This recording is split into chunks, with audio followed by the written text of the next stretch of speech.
Well, for example, when you're dealing with your sort of common or run-of-the-mill, let's say, real estate fraud case, you have to know, there has to be a fraudulent intent when you're taking your actions. So it's very important. That's why people, there's lots of people who I speak with who I learned, well, listen, I did what I was accused of, but I wasn't trying to commit fraud. I didn't know. I didn't know that was wrong.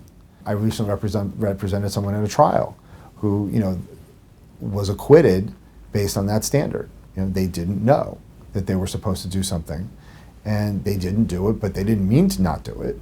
And the jury agreed with us and found and acquitted him.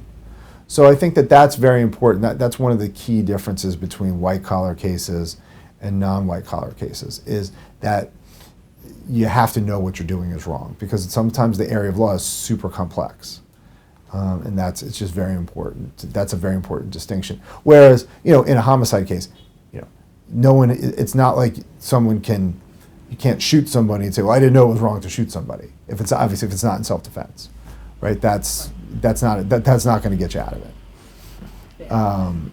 Whereas in fraud cases where you have these very complex and discrete areas of law, whether it's healthcare or real estate or tax, that is a legitimate and often used defense, and it's something that we explore a lot with our clients.